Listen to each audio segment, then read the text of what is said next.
Oh,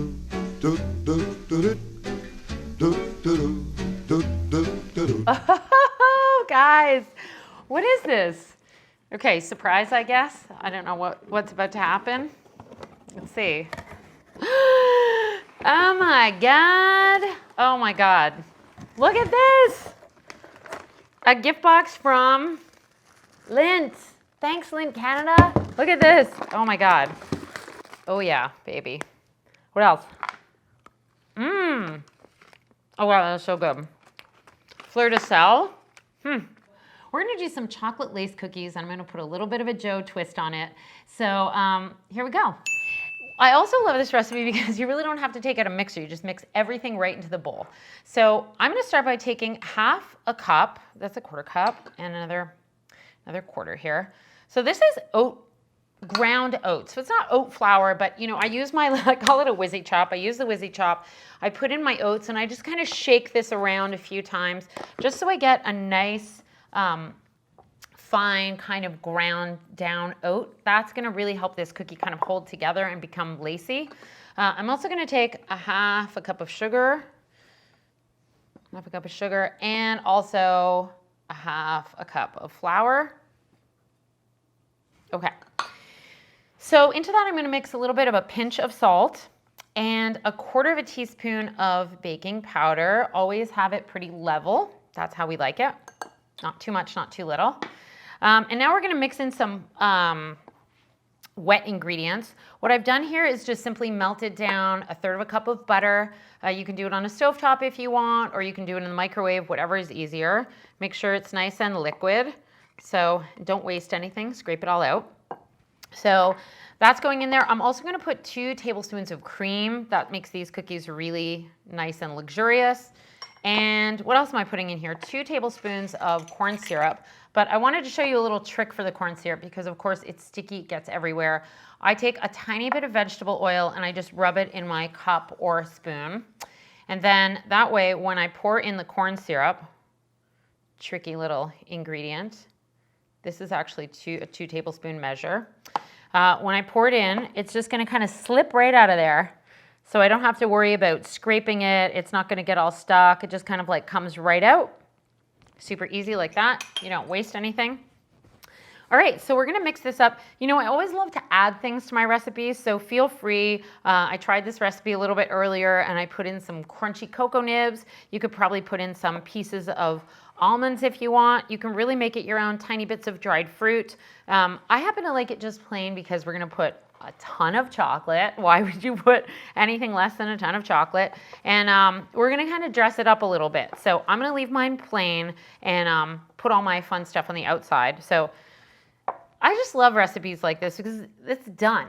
This is done. I mean, you know, for all the times that we say, oh, holiday baking, so much holiday baking, we're ready to go. Love this recipe. You could probably use almond flour if you don't have the ground oats, so that's a good substitute. You can also grind up some pecans if you want, gives it a bit of a darker look. So let me move all this over and then let's get these onto a tray. The one thing I do want to tell you about the tray is that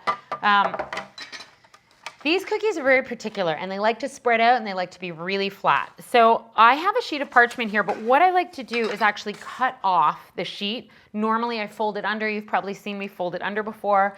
So I like to just make it really nice and flat, and that way it just fits perfectly in the pan and the cookies will be nice and happy in there and not have any folds to kind of go over. So the other thing about this recipe is that it really takes a small amount of cookie dough to make a pretty large cookie. So you're gonna think that this is nothing, but all you want is kind of 1 heaping teaspoon of this. And that's really all you need. So what I like to do is measure out all of my little balls. You wanna make sure that they're gonna be spaced out enough because they're gonna really spread. These are really, really cookies that spread out super paper thin. Okay, so you know, usually you're good about 8, and then I'm just gonna pick them up, roll them really gently. The dough is really soft. You could always leave this dough sit a little bit if you want, probably make it the day before. You don't need to refrigerate it. So I'm gonna roll these into a nice ball just so they have a really nice smooth edge. And then I'm gonna put them in a 350-degree oven It really depends on your oven, but I will say put them on the top shelf, and that way you're gonna be sure they're not gonna burn too much. 350-degree oven, maybe 6 or 7 minutes. Keep an eye on them. They should get nice and golden on the outside.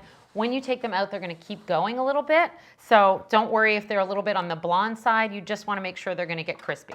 So you're gonna fill your tray up, make sure that everything is spaced out nice so they spread, and let me show you how they turn out. This is what these amazing lace cookies look like. And not only do I love the look of them, but they lend so perfectly to becoming a little sandwich cookie. This is the Lindt Swiss Classic Chocolate, and I've got the milk and the dark mixed in here together. Of course, if you want, you can just use one single one. What I love about this is you can order it online at lindt.ca, and it comes in a big bar. So it's really perfect for baking. Get all your baking done, you know, with really, really high quality ingredients. And so I've melted a little bit down just to make it easier for us. I've melted it down. I like to use a double boiler. I just put this over a small pot of water. Make sure your bowl is heat proof. You could do it in the microwave. Just go in slow increments so you don't burn the chocolate. And now the fun part. This is the most fun part. What we're gonna do is turn these into sandwich cookies. I like to go over my whole tray first and find little buddies. So these cookies are gonna be matched up based on their size. So smaller cookies go together, larger cookies go together. That way when you sandwich them, they're kind of paired perfectly. I'm gonna flip one side over, and then the other side can just stay as it is. I'm gonna pour like a really healthy amount of chocolate. You really kind of want the chocolate to kind of push through the little holes and kind of, you know, stick everything together, but also be kind of poking through. So I'm gonna put maybe one really big heaping spoon on here. Put as much or as little as you like. And I'm just gonna kind of like press it around a little bit. I'm going a little more hardcore here. Oh yeah. And then I'm gonna press my other cookie right on top, so that all the chocolate is kind of coming right out the top. It's gonna be so good. And now a little twist that I like to do is put something on top. So for this in particular, I've chosen some really beautiful ground, very bright green pistachios. You can grind your own pistachios. If you have something else you like to use, maybe little candied bits of orange or ginger, it will stick as the chocolate is cooling. So So what I'm gonna do is I'm gonna go through and I'm gonna do all of these with the chocolate.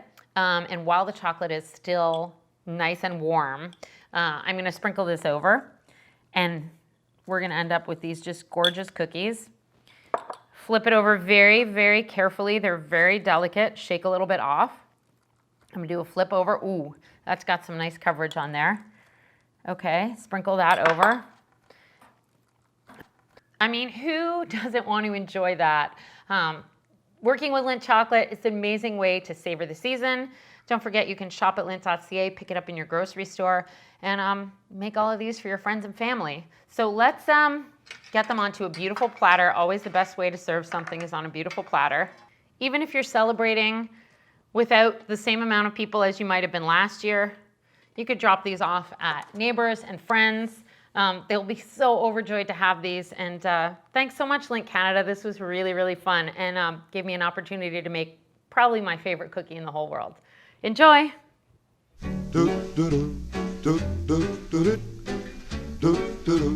We're done here, right? I can eat these? I've been waiting all day to eat these. I'm eating one.